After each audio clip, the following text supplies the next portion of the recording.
New details emerge on President Trump's Greenland deal as the DOJ starts making arrests over the Minnesota church storming. They're scaring little kids who are there to worship God on a Sunday morning. Those people are going to be sent to prison so long as we have the power to do so. I'm Daily Wire executive editor John Bickley with Georgia Howe. It's Friday, January 23rd. This is Morning Wire.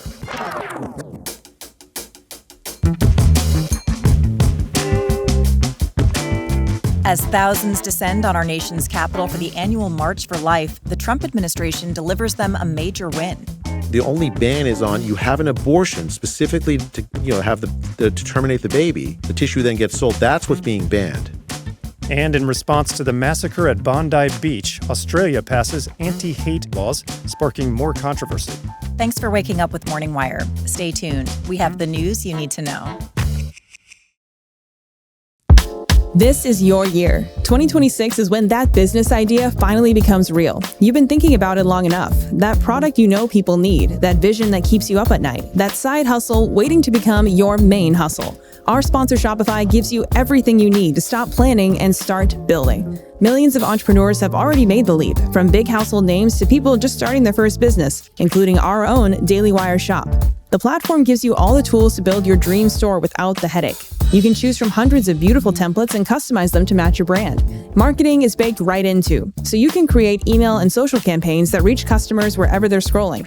And as your business grows, Shopify scales right along with you. You can handle more orders, expand into new markets, and manage everything from the same dashboard.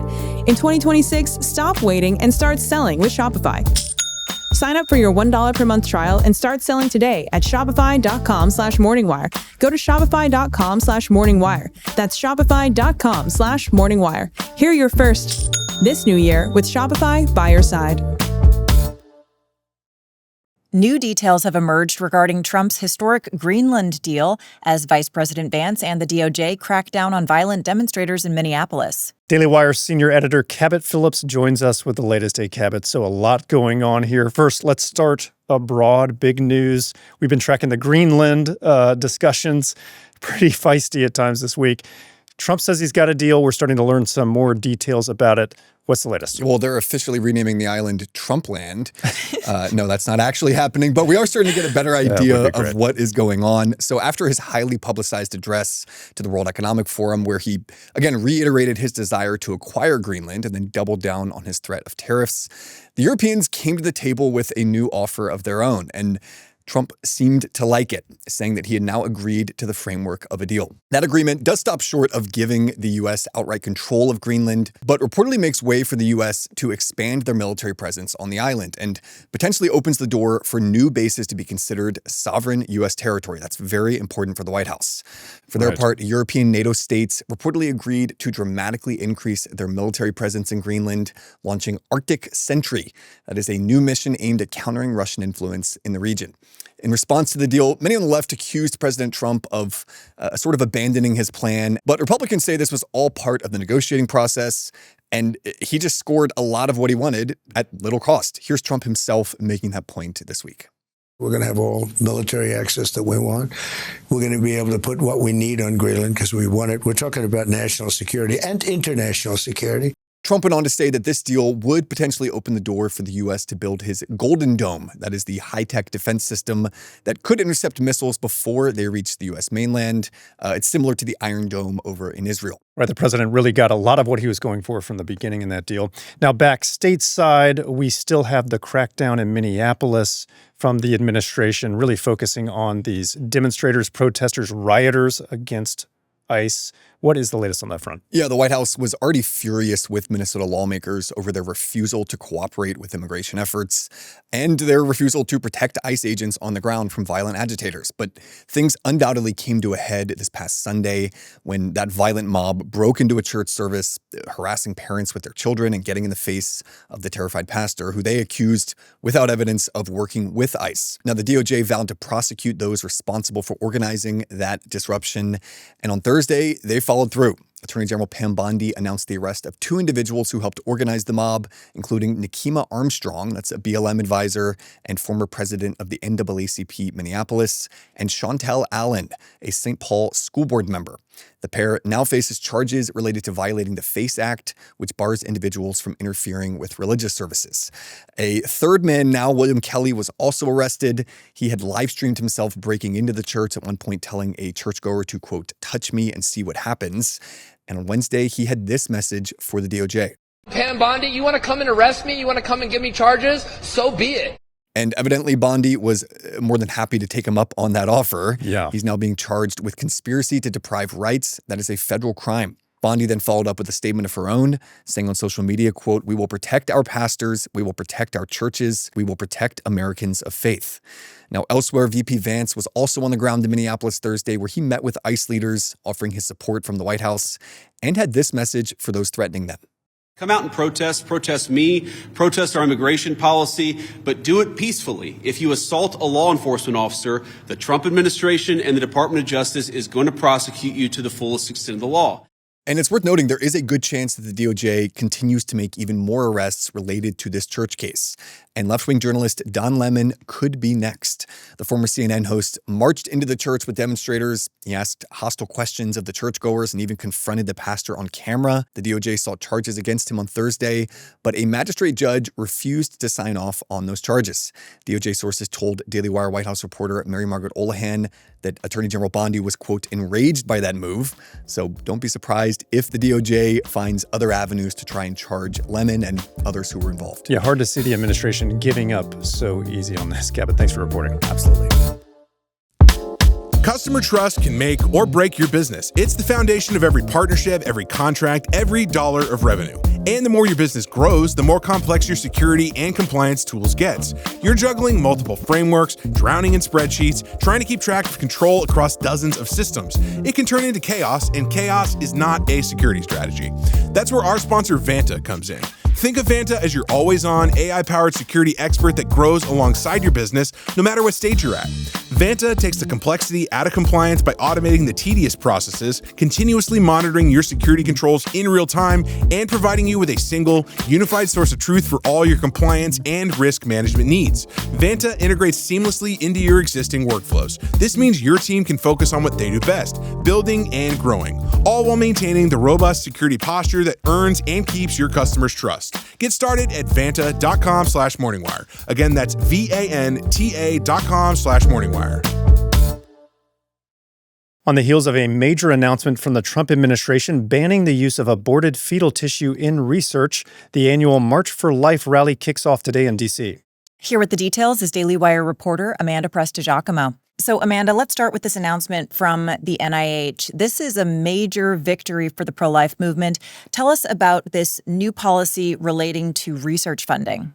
Yeah, so as first reported by the Daily Wire yesterday, the National Institutes of Health will end the use of abortion-derived human fetal tissue in federally funded research, and that's effective immediately. Notably, though, if someone wants to donate tissue from a miscarriage, the NIH can use that for research. Here's NIH Director Dr. Jay Bhattacharya speaking to Ben Shapiro on Thursday. Now that there's like better technology, there's no scientific harm to this. We're still going to be able to do the science we need, while at the same time getting rid of this use of aborted human fetal tissue, which so many people, including me, find morally abhorrent. Now, clearly, the timing of this just one day before the March for Life, this is a nod from the Trump administration to the conservative pro-life movement. Now, speaking of March for Life, what can we expect this year? Well, it's going to be headlined by Vice President J.D. Vance. So again, the Trump administration supporting pro-lifers there. The theme this year is Life is a Gift. It's going to be really chilly, but that does not deter these demonstrators.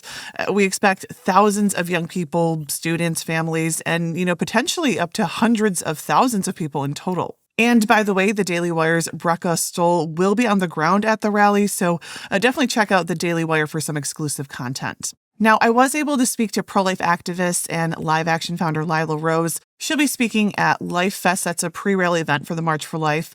Rose really emphasized her concerns about the controversial abortion pill mifepristone. Now, since the overturning of Roe v. Wade, there's actually been an increase in abortion, and that's largely due to mifepristone, specifically the mailing of abortion drugs across the nation.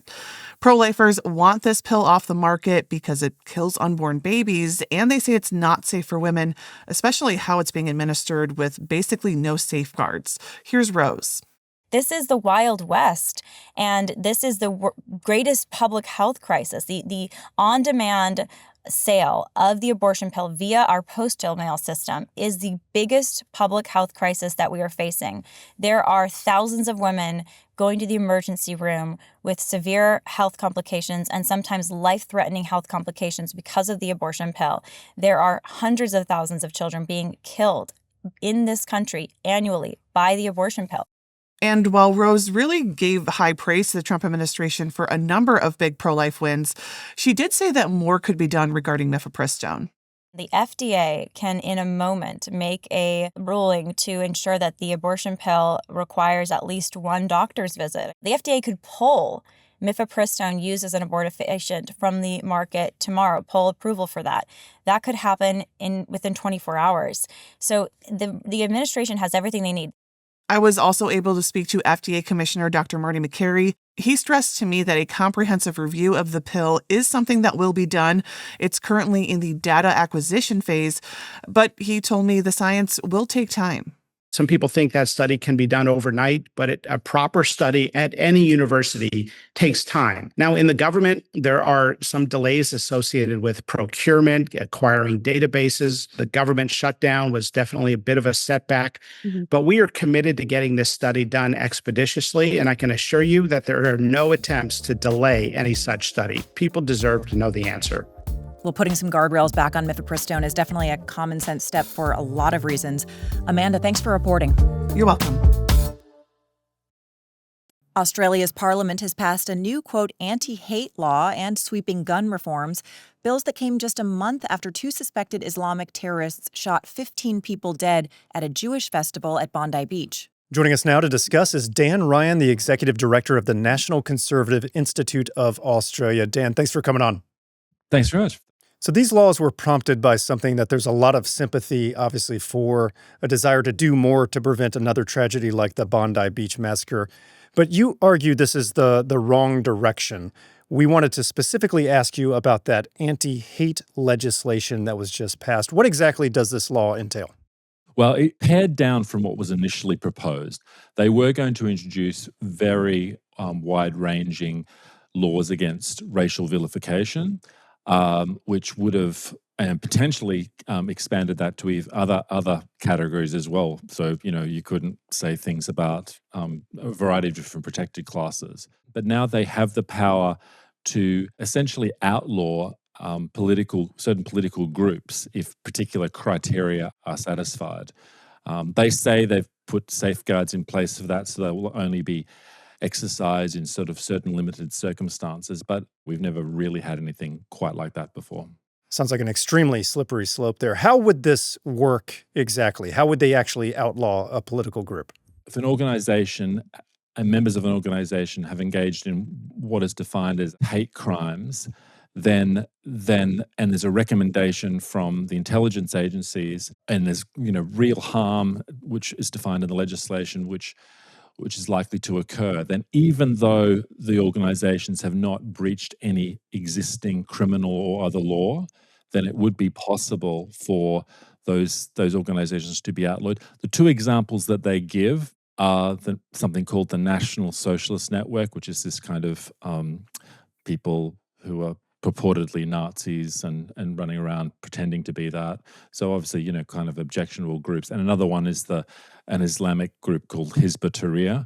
They're the two off the bat that they are saying will be banned under this legislation. And when you say banned, that those organizations are forbidden from operating as organizations going forward, or what exactly does that ban mean? Yeah, it would be banned. They've introduced additional changes in the immigration law, which would allow people to be expelled from Australia if certain criteria are met. It will be a criminal offence to be a member of those groups, which would bring, jail time of, I think it's up to 15 years. So quite serious and draconian penalties would apply to those. It's one thing to ban an organization which is actively engaged in sort of terrorist activities. But this is a slightly different law that's being introduced, which would apply even when there isn't necessarily a criminal act that has taken place. You obviously disagree with this approach. A lot of the worst legislation in history is done because people feel like we've got to do something and the solution is worse than the problem. Do you think there are some more practical approaches to preventing extremist violence? I think the underlying cause of what occurred in Bondi and an underlying cause of the sort of ethnic tensions that are playing out on the street has been the problems with our immigration program in Australia. Vast numbers of people that have come here in huge numbers that haven't had time to properly assimilate or have come from cultures where there are long-standing animosities against other ethnic groups, which played out in Australia. Now, I think there is a reluctance among the legislators to address that more directly because of the concerns that they won't get particular, votes from ethnic groups in their electorate, and so they proposed this instead. Well, Dan, thank you so much for talking with us. Thanks for having me. Thanks for waking up with us. And if you're listening to the show, now you can watch for free on Daily Wire Plus. We'll be back later this evening with more news you need to know.